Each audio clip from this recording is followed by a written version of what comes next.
So I am going to go over in this how I made this pattern, the succulent pattern. I've never done a video about making patterns before, so please bear with me.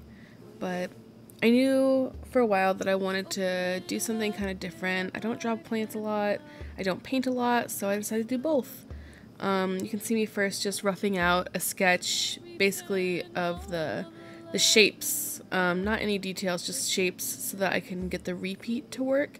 And what you see me doing is roughing out these shapes and then dragging the layer so it intersects with the borders of the canvas, and then duplicating and dragging it across so that the same points that intersect on one side intersect on the other side, so I can tell how this will repeat. And then I take that and I make it a pattern by going edit, define pattern, and then I look and see how that repeats. And I think overall it works, so I crop it and lower the opacity and start sketching on top of that to get a more detailed idea of how this pattern is going to look. The process for this whole thing took me roughly 5 or 6 hours, I think. It was pretty fun to do, just because it's so different from my normal patterns and how I normally work, because I usually work very flat, and this was kind of a nice breather from that. And you can watch me now duplicating parts of my sketch so I can see where the empty areas are where I have to add things, so that it'll create a really nice seamless repeat. I don't think I have like the best repeats. They still, I mean, you can see in all of my patterns where they repeat pretty easily, and like a really good pattern, it'll take you a while to tell where it repeats, but I didn't want to make a pattern that was that large. I wanted to keep it pretty simple and pretty small, so there aren't really enough different things in this pattern for you to get lost in it. And now you can see me again duplicating, and I'll do this over and over and over again during all the different steps of me working on this, so I can get an idea of how it repeats. And now that I'm happy with this, I am refining the sketch more, and this is the sort of final sketch version I went. But even then I didn't like refine it a whole bunch because I'm lazy and drawing plants isn't really my thing. But I think overall it turned out pretty good, and I had fun making it, and that's what's important, is that I had a good time. And I think it turned out well enough to print it on some stuff, so I'm gonna print it on like some skirts and sketchbooks and some other stuff. But mostly I just did this for fun. Now you can see me struggling to reconcile the references I have open with the sketches I've already done, and trying to figure out which succulent was matched to which reference, and getting totally lost and having no idea what was what. But you know, it worked out. And there I am again duplicating it so I can see where the little empty parts are, see where I need to add things, and just drawing in little details, making sure to keep those duplications on a separate layer and a lower opacity so I can tell what is what, because knowing me, I will forget. And there I am doing it again. And I also do this so I can see what's going to layer over what. So you can see I have this like big succulent drawn, but when I repeat it, even though I have the whole thing drawn, it goes under these little two little dangly things. And then I have the sketch pretty much refined. I go in and I crop it again, and I start inking. And well, actually, before that, I rough in some basic color, and I started with color sampling from an actual photo of some succulents, which I didn't think I was going to pick this color palette, and I didn't end up doing it because it's just kind of all over the place, but it was worthwhile to begin with. And then I go with more of a green, and I'm like, I'm just going to make up stuff. Oh, never mind, I'm going to color sample. I'm going to make up more stuff. I'm not really feeling this, but you know, kept going, because I usually, for any given pattern, unless I have a very specific idea in mind in the beginning, I'll do at least 2 or 3 color variants. Some of my more complicated patterns I've gone through up to like 10 different color variations trying to pick what I want to do. So I'm trying to see how this will repeat, and I'm just not really liking the flow of it, not really feeling it, but you know, whatever. As a first color mock-up, it's never going to be great. And then I pull up a different reference, and I really like the color in this because it's a lot more cohesive. And I color sample from this at first, just as a very rough idea of what I want to do, and I again keep duplicating the things I've done to see how it repeats, because I cannot emphasize enough, in making a pattern you always want to know how the thing you're making is going to repeat. There's nothing more important than that. It doesn't matter if your art looks really good, if each individual thing you have drawn looks really good, if they don't combine well, your pattern will look horrible. And I have done that so many times, and that's just something you have to get used to doing. As a pattern maker, you can't go into it and be awesome at it. It's just practice, lots of bad patterns before you come out and make good ones. So you can see I have my basic color palette. So then I get started inking, and this is such a time-consuming part of making art for me. I just go in with my red shades so that I can get the shapes down and fill them in using my handy dandy action script, which I have made a video about previously. Go check it out if you haven't already. It's really great for saving you a couple seconds constantly, which really adds up. But I have to ink in red because that's the easiest way for me to see shapes. I don't like inking in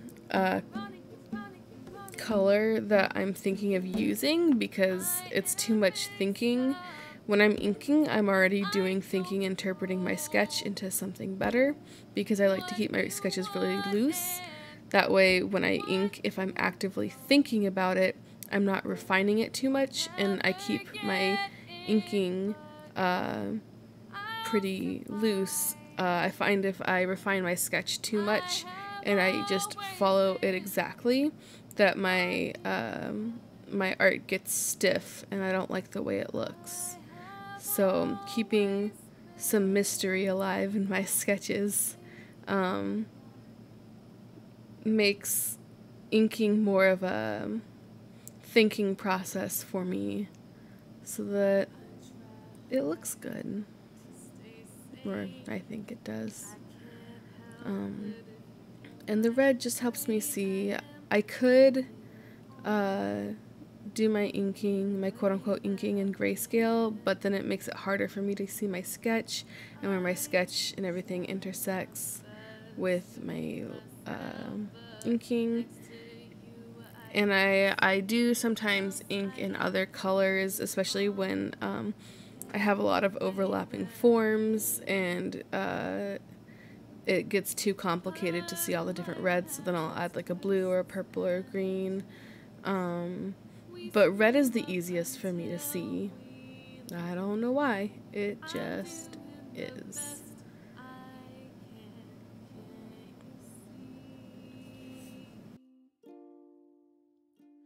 But life has its twists and turns. We screw up until we learn. I'm doing the best I can, you see.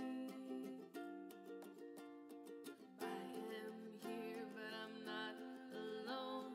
Next to you, I find my home. You can see again, I have duplicated my art to see where I need to fill things in, and I'm just working on those inks and trying to make sure that everything looks good together and that there aren't too many empty spaces. There's a certain amount of empty space that I will just have to fill in the repeat itself. But for the most part, I try to get as much of that covered in the inking as possible. And I keep a bunch of different files when I'm doing my patterns. I have a layout file that is the repeat, so it's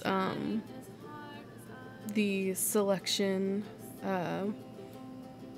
of what I was doing at the beginning, where you don't see like the whole pattern. It is the smallest part of the pattern that is unique, and that'll make more sense when we see it again. And then this is right here, my inking file, where I can see my art as a whole, or as much of it as I can get away with without having the repeat. And you can see I'm going in and flatting in some basic color. And what I'm doing here is I'm checking against the background, and I'm checking grayscale, I'm checking all the colors against each other, and making sure, first of all, that the values aren't too similar. I can have them pretty close, but I still need to be able to see them. And then now I'm going through and I'm checking my repeat again, and making sure not only that my values work together, but also that my pattern as a whole, that the color flow works and it's not too much of one color in any one area. And this one was pretty easy for that. I have a lot of patterns where I have to go through and change colors a bunch of times, because there'll be too much of one color in one area, and it'll really drag the eye there and make the repeat more obvious, which, as I've said, is a bad thing. You want it to be as inconspicuous as possible so that it's a balanced pattern. And now I'm taking these flat colors and I'm trying to decide how I want to go and color this. It took me a while to figure out how I wanted to paint this main flower, because even though I want the pattern to be really pretty much balanced, this is my favorite succulent. I called it a flower. It's a succulent. This is my favorite succulent in the whole pattern. Obviously, I put the most care and time into this one, and it turned out the best out of all of them, obviously. So I really wanted to get this one sorted as an example for like how I wanted to do the rest. So then I was trying too much to paint it from the outside in, and I was like, no, this is dumb. I need to paint it from the inside out. And then that ended up working, and I liked it. And this is all rough painting. I go back and refine the detail more later, but I just wanted to, again, get in those values, because even though I can flat in like the basic color I want things to be, it always ends up changing when you add detail, because, you know, obviously, like, those little dangly bits aren't gonna be like one color. They're gonna have different shades and stuff. So I go through and I rough in some different colors with a mix between going with my brush on like a high and low opacity with different colors. Most of the time painting this as painting at 100% opacity, because I am lazy, just with like pressure sensitivity toggled on for opacity. But did go in a few times with like a 30 or 10% opacity just to brush in certain colors, especially when I wanted sort of a gradient of color, like those little green lizard head looking succulents at the top right, where they got really dark at the back. I'm just adding the basic shading and sampling the background color as a shade, and then using that to sort of unify everything. I didn't always use the background color for all of the shadows, but I kept it pretty close to that, either like the background color at like a low opacity for the shadow, or that and shifted slightly more blue, or shifted slightly more dark, or something along those lines. And that just keeps all of the colors sitting well together. And you'll notice throughout the coloring process, I selected tones from other succulents and brought them into certain ones, like especially those like pinks and purples that are pretty similar. I used them on a bunch of things, and I used the same or a similar yellow on a few of the different plants later on. And I just keep going, and every step add more detail, refine it more. You don't want to refine anything too much more than the rest of it. And again, you can see me figuring out how it looks. And I decided that this is pretty good. This is working. So I decided to paint it more. There's my squeaky chair. I have the world's squeakiest chair. There's not a lot to say about this step. It's just bringing a little more detail, a little more contrast, a little more texture. I'm not a great painter. I'm alright when I feel like trying, but I'm really honestly not a good painter. But this was kind of fun and relaxing, and I think it went well, despite me not being a great painter.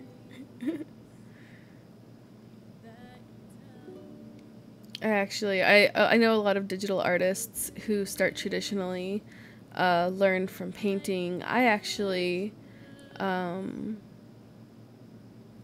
I had painted before and done, ink work and stuff, the traditional process that really spoke to me in terms of getting me used to both traditional coloring and also then later working as a mindset for digital art was pastel, which makes sense, I think, with how I draw and the kind of textures that I like. And here I go and I start refining these little dangly succulents. I have no idea what they're called. I'm the worst fake plant mom. I think out of the whole pattern, these sort of dangly ones are the part that I'm least satisfied with. I got like the texture and the look of it all wrong, but I didn't really like them. And I probably should have started them over, but I didn't feel like it. And I think they turned out okay, just not great. So don't be me. If you're drawing a thing and it's not going well, you should redraw it. However, I did not want to do that. I very stubbornly did not want to do that. So, do as I say, not as I do. And the art fairy won't punish you. Woo, there's a little rhyme. I'm really good at talking in process videos. I'm really, really good at it. And you can see I'm just continually checking my art from further away than I'm drawing it, because as artists, we get very like myopic when we draw so close in. And it's easy to have whatever you're working on look good and then zoom out and the whole thing just looks like garbage because we've like refined part of it too much, or we've sacrificed like the life in the drawing for this really beautifully rendered stiff singular part of the drawing. And part of why I didn't, even though I am going through and like refining the painting on these different succulents, I didn't want to refine any of it too far. I wanted to keep it pretty loose because my repeat for this is 10 inches square, which isn't particularly big, but it's much bigger than what it will be printed at. I'd assume that the repeats will be shrunk down to maybe 4 or 5 inches at most, probably smaller than that, because when I print this on like a skirt, I would say like the largest the repeat would probably be like 4 inches, so that I can have multiple of the repeat on the skirt. Or like a sketchbook that's like 5 inches by 8 inches, I need to get at least 2 or 3 of that main flower, so 2 or 3 repeats on the sketchbook, which then means I'm doing like a repeat that's like maybe 2 or 3 inches large. So everything I do is going to be shrunk down a lot, so I don't really need it to look great at 100%. I just need it to look good and cohesive and balanced from further away. And that's something that I think is really hard to let go of when you're a young artist. It's hard for me to let go of too, because we get so consumed in the small details and working on things super up close, because that's how we see it. But if you're working for print, nobody else sees your art as closely as you do, and you really have to check and make sure that it reads from a distance. Especially if you're printing for any sort of apparel or product, which I do all the time. That's actually most of my job. Other than comics, I do printing on like skirts and sketchbooks and enamel pens and charms and all these other things that I sell. And it is a surprisingly difficult skill to make things look good small and zoomed out. It's also a difficult skill to make things look good that are very small and like zoomed in. Some of you may know I used to work for Gaia Online for a little over a year, and I did pixel art and design for them, and it is very hard, and I'm very bad at it, and I don't know how I got that job. But now I get to do whatever I want, which is great. I really like being able to do whatever I want, because I'm very stubborn and I only like doing the things that I want to do. I'm the type of person who, if someone tells me something they want me to do, even if it's something I already wanted to do, I'll get really stubborn. I'll be like, no, I don't want to do that thing because it was somebody else's idea. Which is just like the dumbest thing, and it makes no sense, but I've always been very contrary. So like months, I've been wanting to do a succulent pattern for forever, and I brought it up to my wife, my then fiance, a few months ago, and I was like, should I do a succulent pattern? And she was like, no, there's like a bunch of like succulent art and stuff already out, and it's like writing out the end of the trend already, and like other artists or other like actual established companies probably have a succulent pattern that they sell on stuff, so you shouldn't do that, and it only made me want to do it more.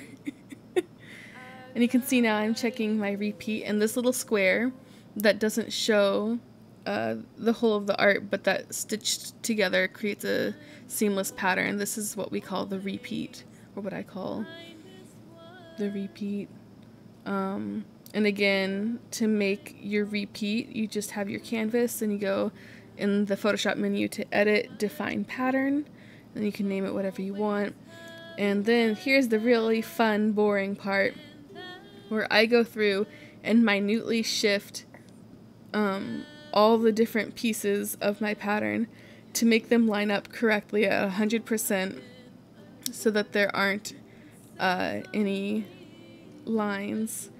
The best way I found to do this is to have your art lined up at the edge on one side where you want it to do, duplicate that layer, place your mouse at the very edge of the canvas, hit shift and drag it to the other side of the canvas, and let go when your mouse is again at the other end of the canvas, and then paste in your pattern into a much larger canvas with the pattern fill bucket, and check it 100% to make sure that there are no seams, no dirty, gross seams that look awful. And Photoshop is so bad at making seams. Like, Illustrator is really good at not doing that, but my Illustrator crashes every 5 seconds and also doesn't work well with raster art, which is what I do. But eventually I get a pattern that works, and I'm done. Thank you all so much for sticking around through this silly, weird, long video. I hope it was informative and enjoyable. Thank you guys for supporting me. This video is made for my patrons. You can find me on patreon.com/mayaGkern. I also have a store where I sell merchandise with my art on it, which is store.mayaGkern.com. Bye. See you guys later. Thanks for watching.